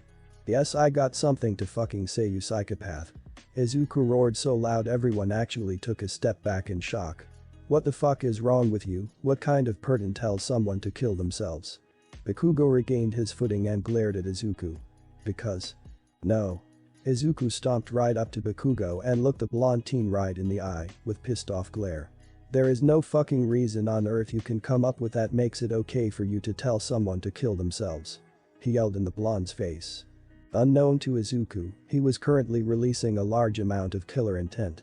The groupies were shaking as sweat dripped down their face, Bakugo's body actually stiffened, and he got ready to blast Izuku if he did anything. The green-haired teen leaned right into Bakugo's face until they were only an inch apart. If I find out you actually drove someone to suicide, I swear to God, I will beat you so bad you won't be taking the UA entrance exam in 10 months. Izuku said in a low voice before he pushed past Bakugo, who had a shocked look on his face. Izuku didn't look back as Bakugo called out Deku over and over again in an angry rant. Of all the stupid, arrogant, moronic, ahhh. Izuku shouted as he walked home. The young hero in training was pissed off. What Bakugo had said was by far the worst thing he had ever done, and he did it with a fucking smile on his face. He wants to be a hero, yet he acts like a villain because he thinks he can do whatever he wants. Izuku muttered as he rubbed his face in frustration. And everyone praises him for it, like he's the second coming of Christ. This was the final straw. If Bakugo did anything remotely bad like that, he was better off in a hospital bed for 10 months instead of UA. Endeavor, one of Izuku's least favorite heroes, like -1, was an arrogant asshole that was a lot like Bakugo. The flame user was more interested in fighting villains than actually helping people, which was why he was the highest for collateral damage and actually put civilians in danger with his quirk. Yet despite everything, he was the 2-ranked hero in Japan. Izuku took a deep breath to calm himself down as he went down a shortcut. I need something to take my mind off this. Izuku muttered as he walked down the dim tunnel. Maybe some boat training will clear my he. The hairs on the back of Izuku's neck stood on end. There was a change in the air as he felt an ominous presence. Bloop. Izuku jumped forward and rolled across the ground before whatever was behind him would grab him. The teen was shocked to see a large figure made out of slime, with 2 large eyes floating in it flowing out of the manhole. Invisibility cloak size M, the slime being said as he gazed at Izuku, making him shiver. Izuku's mind started to rise as he pulled out his bow from his bag, which extended in an instant. Slime body mutation quirk. The user's body is almost completely fluid with the exception of the brain, eyes, and teeth, but they appear to be extremely flexible. Normal physical attacks will prove to be ineffective unless for a large explosion of force. Counter. Ice and electricity. Izuku thought as he pulled out one of his trick arrows. Don't worry kid, I'm just going to take control of your body for a little time. The slime man said as he reformed his body. It'll hurt you for 45 seconds, then the pain will disappear. He said in a creepy tone. Slime body also seems to allow the user to push themselves in someone else's body via mouth, hopefully, and take control of them like a puppet. Izuku pulled the arrow back and aimed it right at the villain. Don't move, I'm warning you. Izuku said in a calm voice as he pulled his bow back. The villain let out a chuckle as he stared at the arrow with a dark blue tip. Do you really think an arrow can affect me? I'm practically invincible in my liquid form. Izuku on the other hand just grinned. Hey Dumbus, liquid conducts electricity. He said before letting the arrow loose. As soon as the arrow hit the slime, villain screamed in as his slime body was shocked. You bastard. The villain screamed in pain as he struggled to move. Izuku didn't waste any time pulling out another arrow, this one a baby blue at the tip. Hey, that's not nice. I'll have you know my mom loves me very much. He said as he pulled the second arrow back. But before Izuku could fire, the manhole was suddenly sent flying up into the air. Don't worry kid. A strong voice said, making both Izuku and the slime villain freeze, but for different reasons. I'm here. There that climbed out of the manhole was All Might himself, the #1 ranked hero. All Might raised a brow as he saw the slime villain getting shocked something in his chest, only to stop a second later. It's finally over. Texas smash. All Might yelled as he punched the villain in the back. Izuku's jaw dropped as the villain was torn to pieces. I was right, only an extremely strong physical attack can affect the villain. All Might's punch was strong enough to create a wind pressure that tore the slime apart. Though he's still not harmed.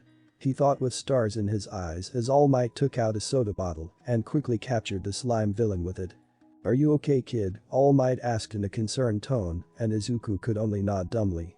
Thank God. All Might sighed in relief. I'm really sorry. You got involved in my removal of the villain. I don't usually make beginner mistakes like this. All Might then reached into his bag and pulled out a soda bottle with the villain inside of it. Anyway, it's thanks to you that I have succeeded, so thank you. The hero said as he made his way out of the tunnel. Izuku's mind was currently elsewhere. All Might. The real one. All Might in the flesh and bone. It is designed in a completely different way. Izuku thought as his mind struggled to reboot. Then it hit him. My autograph book. Izuku nearly yelled as he put his bow away and took out his special book he used to get a hero. It was purple with a hawk symbol on it, a gift from Clint on his 13th birthday. Please sign my book. He shouted while opening to a blank page. Before Izuku could even blink, All Might pulled out a pen and wrote his hero name in an instant. Well, I have to take him to the post. All Might said as he started to walk away out of the tunnel. Check out my exploits on LCD TV, kid. As Izuku walked away, a thought struck him, making him hold out his hand. Wait, I was hoping I could. Izuku struggled with his words as he stuck his hand out. You know, professionals must constantly fight against time and evil. All Might said as he crouched down low, ready for a long jump. Izuku's mind started to race. I have to ask him one question, just one question. Izuku thought as he glanced at the hero's belt, and a crazy thought entered his head. Lila's going to kill me if she finds out about this. Izuku before he ran forward. Just before All Might jumped, Izuku grabbed the hero's belt. In an instant the teen was 100 feet in the air, one thought going through his mind. How can something so stupid be so cool at the same time? Izuku thought as his grip tightened around the leather belt like his life depended on it. Huh? All Might said as he noticed an extra passenger. No. He shouted in shock and worry. Let me go. Are you crazy or what? You want me to let go of you when we're 100 feet in the air? Izuku shouted back, making the hero pause. Izuku was pretty sure his grapple gauntlet could save him if he fell, but he didn't want to test it out. Okay, I understand. All Might said with a slight sweat drop at Izuku's determination. Close your eyes and mouth now. Suddenly All Might coughed into his hand, making his eyes widen. Shit. It took a couple of seconds, but the two landed on top of an apartment building. Izuku hit the ground and felt his legs shake as he struggled to stand. Okay, that's a first. He said in a slightly shaky voice. All Might was muttering to himself as he rubbed his face. Seriously. I really have no time to lose, so I'll leave you here. All Might said as stepped forward. That snapped Izuku out of his daze. Wait. No. I can't wait. All Might said in an urgent tone. But Izuku wasn't going to give up that easily. Can I become a hero even though I'm quirkless? Izuku shouted, stopping All Might in his tracks. Is it possible for a person without a quirk to become like you? Izuku said while looking. All Might was favorite hero. He had to know what the number one hero thought of his situation. No quirk. All Might said softly. Izuku looked down with a small smile on his face. Because I don't have a quirk, nearly everyone tells me it's impossible for me to become a hero. They laugh and say I'm crazy for thinking that. Izuku was so into his thoughts he didn't see the smoke cloud form around All Might. Only one man ever believed in me, and with his help I gained confidence in my dream. Izuku then slowly started to look up. I want to save people and give them hope like you do, and that man gave you. Izuku suddenly shouted at the shocking sight in front of him. In front of Izuku was a somewhat tall stick of a man with long blonde hair, sunken eyes and cheeks, and loose clothes on. Izuku's mind went into overdrive as he tried to process what he was seeing. All Might. Yes, I am All Might. The man said, blood leaking out of his mouth like a waterfall. How? Was all the teen could ask. You know those people who flex at the pool to make themselves look buff? Izuku slowly nodded. That's me. So you have a transformation quirk? The teen said with a weak smile. All Might gave a soft laugh as he pointed to Izuku. You're taking this better than most kids. The hero said as he sat on the ground. A symbol of peace comes with many prices. All Might said as he lifted his shirt. This is one of them. Izuku winced when he was half of All Might's chest covered in scars. Holy shit. I got this wound about 5 years ago from a villain attack. All Might said with a sigh. Result. Semi-destruction to my respiratory system and total removal of my stomach. My face is emaciated and haggard, my eyes are side effects of repeated surgeries. Currently, I can't work actively as a hero more than about 3 hours a day. This is my limit. Izuku was shell-shocked. To think the number one ranked hero was in such a state and still fighting. 5 years ago, when you fought the villain Venomous Chainsaw. All Might laughed at that. You know your stuff, kid, but no, it was someone else, someone much stronger. All Might said as a serious look crossed his face. What I told you must never be publicly disclosed, I ask you to never reveal this to anyone. Izuku instantly raised his hands. Don't worry, I get it. Besides, who would believe me if I said All Might is weakening? Izuku said with a nervous laugh. You will be surprised, kid. All Might said in a serious voice, making Izuku stop laughing. Professionals must always put their lives at stake. He said before giving a long sigh. So, I can't openly say that being a hero is possible without a quirk because it may not be possible, simply. Izuku felt like he was just punched in the gut hard as he stared at his hero to get up from the floor. I see, Izuku said in a quiet tone as he looked down. If all you care about is to save people, then become a policeman. All Might said as he slowly made his way across the roof. That way, you are also responsible for receiving the villains, a job often ridiculed and disparaged, but no less admirable. The hero said as he turned his back to the kid.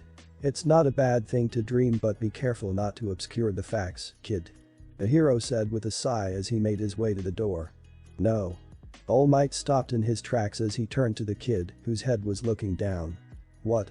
The teen looked up with a determined look in his eye, but also a little anger. I said no.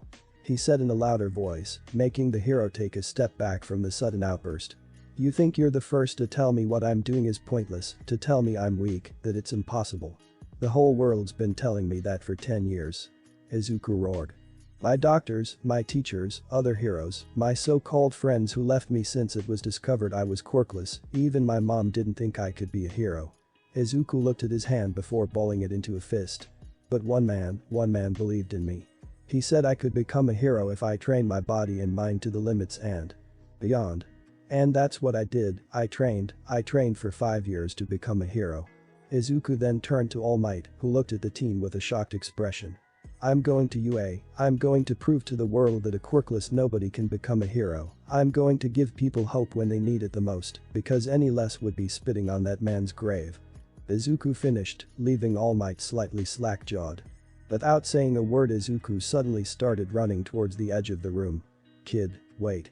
Izuku ignored the hero and stuck his hand into his back before pulling out his grapple gauntlet on his left arm.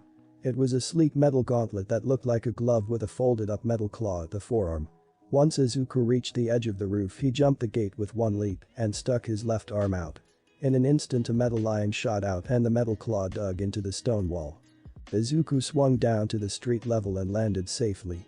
Looking back, Izuku saw a shocked expression of All Might looking down at him. Izuku's only response was a small salute before he ran down the street. Izuku sighed as he walked down the sidewalk with a sad expression. Even if he did tell All Might off, it was still hard to hear that even his favorite hero didn't think he could be a hero. Then I'll show him. Izuku said as he squeezed his fist tight. I'll show him and everyone that Clint Barton was right in believing in me and that I can become a hero. Izuku shouted as he started to walk down the sidewalk again. As Izuku watched, he heard a commotion on his left, making him turn to see something was going on in a shopping district. Maybe some heroes fighting villains will make me feel better. Izuku said as he started to walk to the district. As the teen entered, he kept his ear open. From what he heard, a villain had taken someone hostage and the heroes were having trouble with the villain since he was forcing the person to use their quirk, which was pretty strong. So the heroes were just sitting back and waiting for someone to come with a better quirk, which was stupid. Heroes are always in hard situations since they have to worry about the villains, civilians, and collateral damage. A hero needs to know when to adapt in order to counter any situation, not just wait for someone with a better quirk. As Izuku made it to the front of the crowd, he was shocked to see the same slime villain. When I grabbed All Might, the bottle must have fallen out. Izuku shouted in his head as guilt washed over him. Fuck, this is my fault. Just hang on, and a hero will come save you. Izuku then remembered what the villain said to him in the tunnel. He said it takes 45 seconds for him to take over a body, maybe it's longer the harder a person struggles, but it will still happen. What's going to happen? Why aren't the heroes doing anything? What about? Izuku's mind screeched to a halt as he made eye contact with the hostage. It was Bakugo. And he was looking right at Izuku with desperate eyes. Before Izuku could even finish his thought, he was already moving. Moron. Stop. Stop. The heroes called for him, but he ignored them. Izuku pulled out CC and his grapple gauntlet from his bag. As he ran, he pointed an arrow right at the villain. Don't think about shocking me like last time, punk. The villain shouted as Bakugo struggled. You shock me, you shock this kid. Who said this was a shock arrow? Izuku shouted as he fired. The arrow cut through the air and nailed the slime villain right in the eye. AHHH. You bastard. The slime villain yelled as blood poured out of his eye. Izuku didn't stop running until he was the slime villain a second later. Bakugo. The teen yelled as he reached into the slime body and grabbed the blonde by his shirt. Why? Bakugo yelled as his mouth came up for air. Why are you here? I have no idea, my legs moved on their own. Izuku yelled as he tightened his grip around Bakugo's right shirt and threw his bow on his back. But really, it looked like you needed help. Izuku said with a big smile. The slime villain roared as it raised his hand. I almost finished, you little shit. I'm going to kill you. In your dreams. Izuku yelled as he pointed his grapple gauntlet back and fired. The claw shot out about 20 feet back and embedded in the stone floor. The gauntlet pulled Izuku from his spot along with Bakugo, taking the blonde teen out of the slime's body as the hand came down, barely missing them. I'm not done yet. The slime villain roared as he chased after the two teens. Izuku used all his strength to throw Bakugo to the side as the slime. As soon as Izuku hit the ground, he pulled out his bow and an arrow with a baby blue tip. Checkmate. Izuku said as he pointed the arrow at the villain as it was about to consume Izuku. But before the teen could fire the arrow, a large figure shadowed over them both. I really am pathetic, I can't even follow my own words. Both Izuku and the slime villain looked up to see All Might standing behind Izuku. The number 1 hero pulled his arm back as blood poured from his mouth, though only Izuku noticed that. The professionals put their lives all the time in the game. Detroit Smash. The punch All Might threw was so strong, it tore the villain's body apart and created an updraft, changing the weather in the sky, causing it to rain. Izuku, along with practically everyone, were in awe by the event that was just shown. After the heroes collected themselves, they collected the pieces of the slime villain's body from all around, having the police take him away. Izuku was yelled at by the heroes for getting involved, the heroes saying they had everything under control. Bakugo on the other hand was praised by the heroes around him, saying he had a powerful and cool quirk. Some even tried to ask the blonde to become their sidekicks once he became a pro hero. Izuku wanted to point out that if he hadn't acted, the slime villain would have taken over Bakugo's body, making him stronger and killing the teen. Yet Izuku didn't want to cause himself any more trouble, he was very emotionally drained. After everything was settled, All Might left and Izuku started to make his way home. I think I'm just going to skip training today and just rest. I'm too drained to train. Izuku thought with a sigh. Hey Deku. Izuku turned around to see Bakugo glaring at him with a pissed off look. I never asked you to come and help me.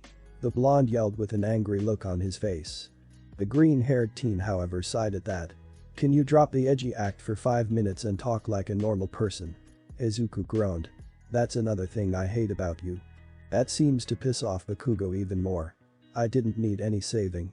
I could have gotten out. No, you couldn't have. Izuku said in a calm voice as Bakugo paused. That slime villain was going to take over your body in less than a minute. The heroes were going to wait for someone with a better quirk. If I didn't act, you would be dead. Bakugo looked like he swallowed a lemon.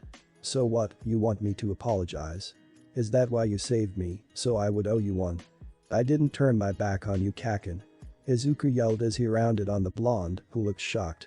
You turned your back on me. When you learned I was quirkless, you were determined to forget about our friendship. I tried to be friends with you despite everything, but apparently you only want me to jump off the school roof and kill myself. Or did you forget what you said only a few hours ago? Bakugo looked like he swallowed a hard pill as he looked into Izuku's hard eyes. I didn't actually mean it. Izuku cut off with a laugh. It didn't feel that way when you told me to take a swan dive off the roof of the school with a fucking smile on your face. Bakugo actually looked away from that, not meeting Izuku's eyes, but still had a glare on his face. That's what I hate about your personality, you say what you want, not caring how it affects people. That made Bakugo growl at Izuku. Well, if you hate me, why did you save me? Izuku looked at Bakugo right in the eyes before he turned around with a sigh. Like I said, you turned your back on me. You might have stopped wanting to be friends, but I didn't. Izuku put a hand over his heart. A small piece of me can't forget how we used to be friends. So no, I can't let you die. Bakugo stared at Izuku for a long moment before he growled and turned around. Fucking nerd. He said before started to walk away. But before the teen could get far, Izuku called out to him. Bakugo. The green-haired teen called, stopping the blonde and making him glance back, only to see Izuku's hard eyes. I meant what I said at school. I find out you actually drove someone to suicide. I will put you in the hospital for the next 10 months. Bakugo didn't flinch from the intense glare before he clicked his teeth and started to walk away again. Izuku sighed and rubbed his face hard with both his hands. I am too fucking drained. I'm here. None other than All Might ran around the corner with a smile on his face, right in front of Izuku. God damn it.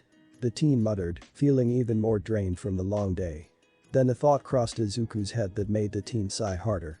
All Might, did you hear what me and that guy were talking about? The hero had the decency to look away with a cough. Yeah, I heard. I didn't want to interrupt, it seemed personal. Izuku let out a breath. Well, thanks. So what are you doing here? You were surrounded by the press earlier. All Might gave a heart-filled laugh at that. I can avoid them if I want to, it's part of being a pro hero. After all. I'm All Me cough. In an instant All Might shrank down to his real size as he spit up a lot of blood. Kid, I came to thank you and make some corrections, and I also have a proposal for you. The hero said while he wiped his mouth of the blood. If you hadn't been there and if I didn't hear your personal story, I might not have been able to continue to call myself a hero. Izuku sighed and shook his head. No, it was my fault. If I hadn't grabbed you, the villain would have been in custody.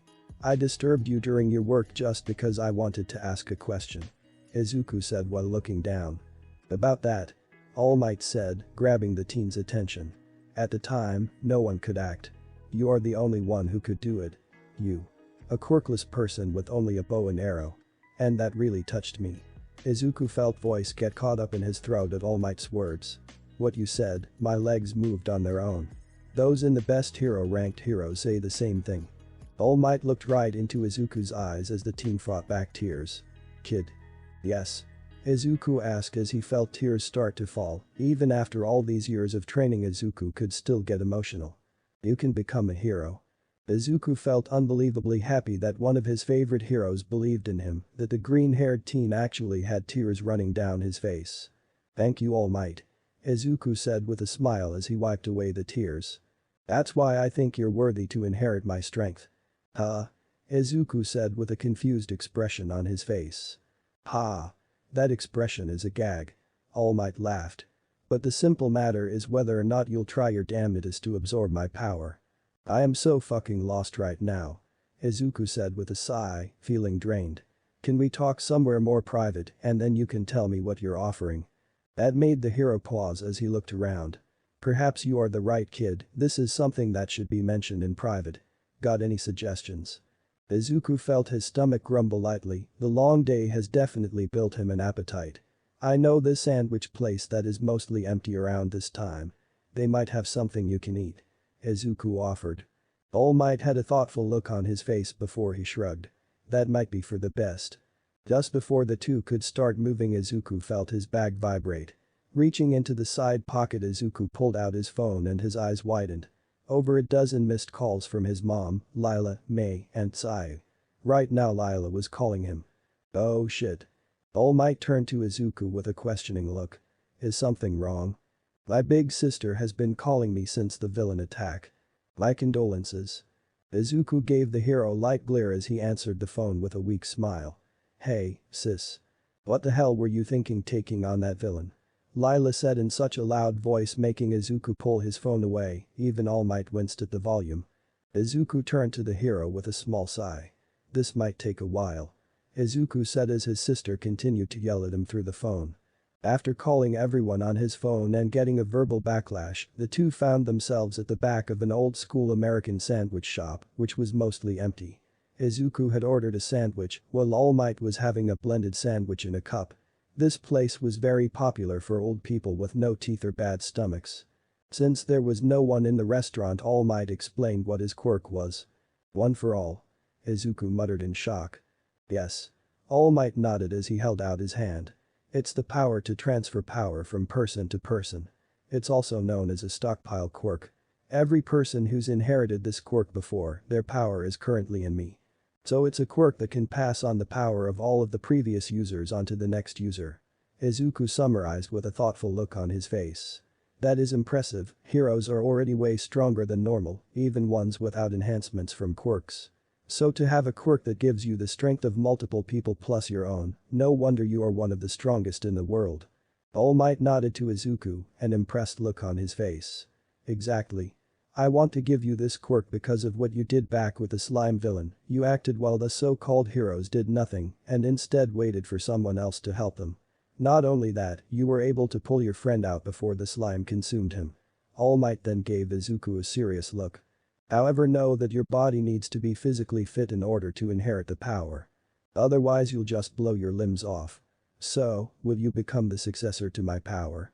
Izuku was quiet for a long moment. Most people would kill to inherit the power of All Might, the power alone was nearly a fact to become a top hero. Yet Izuku thought differently than most. I am sorry All Might, but I can't accept this power. Izuku said while looking right into the hero's eyes. All Might was surprised at being turned down, but kept a calm look on his face. May I ask why? The green-haired teen was quiet for a moment before he spoke. Have you ever heard of a hero named Clint Barton, otherwise known as Hawkeye?